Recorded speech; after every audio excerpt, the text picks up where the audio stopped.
Dio Villanueva at Efren Abu, mga dating AFP controller na sina Jacinto Ligot at Carlos Garcia, dating assistant ni Rabusa na si Colonel Tomas Donato at ang tumayong pagmandaw na si Major Roy De Besa, at maging sina COA Auditor Divina Cabrera at Accounting Division Chief Generoso del Castillo Jr. Pinag-aaralan naman daw ng kampo ni Rabusa kung isasama rin sa plunder case ang asawa ng mga general gaya ni Erlinda Ligot. Sa pagdinig noon sa Senado, itinanggi na ng tatlong retired generals ang paratang ni Rabusa. Kasong korupsyon pa rin, open disobedience and corrupt practices naman ay sinampa ng kumpanyang Stratcom sa ombudsman laban kay LTO Chief Virginia Torres. Hanggang ngayon daw kasi hindi pa binibigay ni Torres sa Stratcom ang naipong computer and modernization fee na dapat natatanggap ng kumpanya. Umabot na raw ito ng 1 bilyong piso sa loob ng 6 na buwan. 3 memorandum na raw inilabas ng DOTC na nag-uutos sa LTO na ibigay sa Stratcom ang pera. Pero binabaliwala lang daw ito ng ahensya. Hinihiling ngayon ng Stratcom ang pagsususpindi kay Torres o ang voluntaryong pagre-resign ito sa pwesto.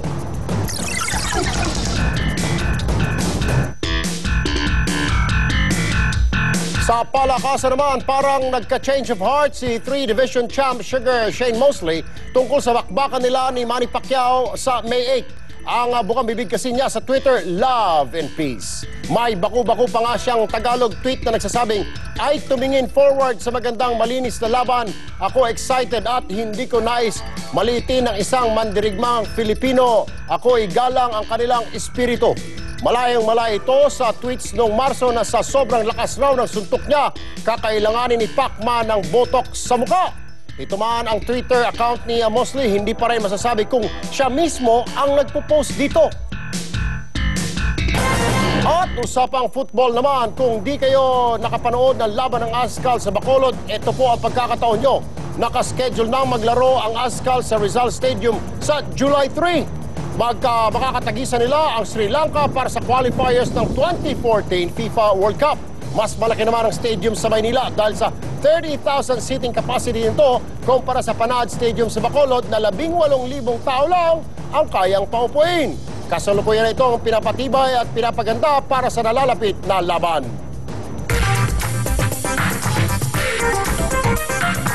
Sa aksyon abroad, 10 ang patay sa Afghanistan dahil sa pambubulabog ng isang suicide bomber. Dating Pangulo ng Egypt na si Hosni Mubarak at 2 nitong anak, himas-rehas na. At pusa na tinamaan ng pana sa ulo, milagrong nabuhay pa rin. Yan at iba pa, ikwento mo, Faye Tobias.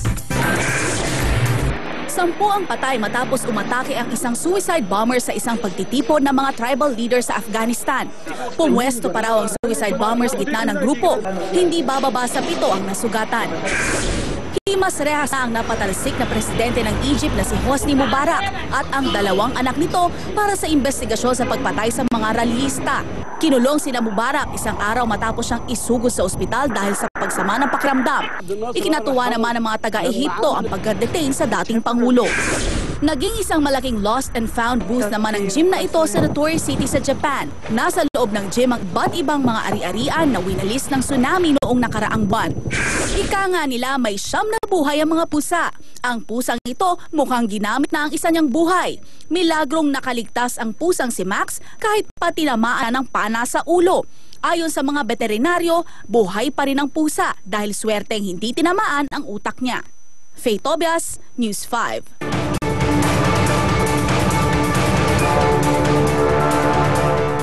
Narito ang action weather. Damang-dama na talaga natin ang summer, mga kapatid. Painit na ng painit ang panahon nitong mga nagdaang araw. Lalo na dito sa Northern Luzon na tinatamaan ngayon ng high pressure area. Magandang indikasyon daw ito, sabi ng pag-asa, dahil maaliwalas na panahon ang dala ng HPA. Kaya sa mga nagbabalak magliwaliw ngayong weekend, pumunta na sa norte at enjoy ang mga tanawin sa Batanes, Lawag at Baguio. Dagdag pa na pag-asa, bukas asahan na ang pagbaba ng HPA sa iba pang bahagi ng Luzon.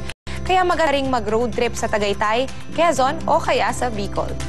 At kung Visayas at Mindanao naman ang trip nyo, ingat lang kung magagawi sa silangang bahagi ng rehiyon. Patuloy pa rin kasing tinatamaan ng easterly wave o hanging may dalang ulan mula Pacific Ocean ang mga lalawigan ng Samar, Leyte, Surigao at maging ang Davao. At yan muna ang lagay ng panahon sa oras na ito.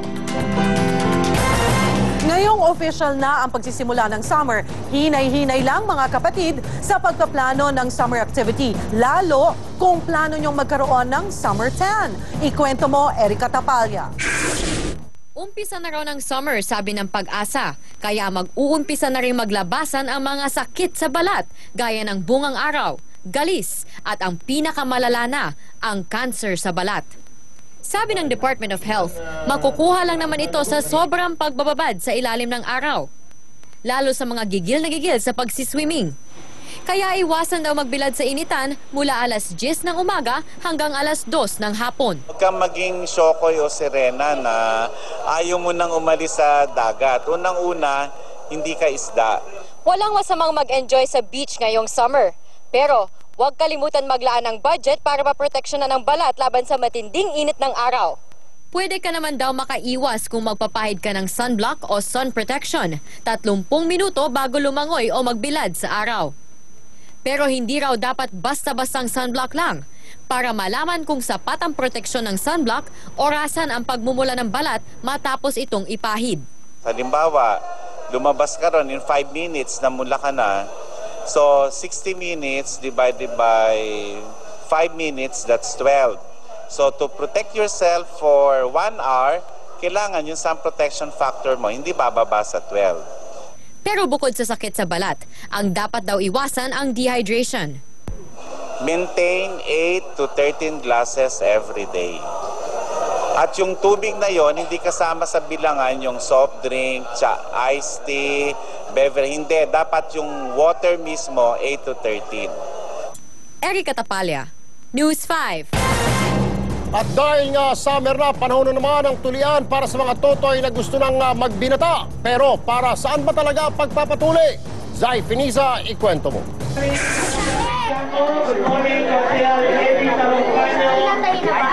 Sa sobrang sakit, di mapigilan ni Junior ang mag-iiyak habang pinagdadaanan niya ang isa sa pinaka-in na summer activity ng mga lalaking bagets, ang magpatuli. Pero maya-maya lang, proud na siyang naglakad. Ganap na daw kasi siyang binata. Binaon sa akin yung karayom. Ang sakit. Tulad ni Junior, magkahalong kaba at excitement na makikita sa mukha ng mahigit 100 kabataan na pumila para sa libreng tuli ng Barangay Sipak na Votas. Masaya po. Ay, kinakabahan syempre. Baka mag-asawa na yung anak ko eh. Para lumaki. Para lumaki. Karamihan sa kanila, takot maging bansot kaya magpapatuli. Pero ayon kay Dr. Romel Lizan, wala naman daw itong diretsong epekto sa pagtangkad. To yun. Probably kaya lang siguro nangyayari yung biglang pagtangkad nila kasi nga ginagawa natin to at the onset of puberty. So pagdating mo ng puberty, yung iyong mga teenage, 13 to 19, doon nagkakaroon ng growth spurts. Palagay ko it is highly recommended pero not necessarily kailangan as long as yung mga hindi na circumcised, they should maintain yung kalinisan ng kanilang though they must bear in mind na since uncircumcised sila, maraming pagtataguan doon ng microorganism, mga mikrobyo, viruses, fungi. Dagdag pa niya, kapag hindi kasi nagpatuli ang isang lalaki, naiipon ang dumi sa balat ng kanyang ari. Maari itong pagmula ng iba't ibang sakit tulad ng UTI. Sa kalaunan, pwede pa niya itong may pasa sa kanyang asawa na pwede namang magkaroon ng cervical cancer. Zay Finiza, News 5. Sinampahan na ng kasong kriminal ang 2 doktor ng Philippine General Hospital na umano'y nagpabaya sa pasyente nilang si Julio. Nauwi kasi sa impeksyon ang simpleng operasyon sa luslos ng pasyente. Narito ang report. Umabot sa 11 pahina ang reklamo ni Joy laban kina Dr. Margarita Elioso at Dr. Clarence Pio Rey Yakapin. Sila ang mga doktor ng Philippine General Hospital na umunay nagpabaya sa kalagayan ng kanyang asawang si Julio. Sa tulong ng mga abogado mula sa Public Attorney's Office, naisampa na ni Joy sa Korte ng Maynila ang kasong kriminal laban sa 2 doktor. Natin siya ng yung mga respondents ng reckless imprudence resulting to serious physical injuries under the revised penal code.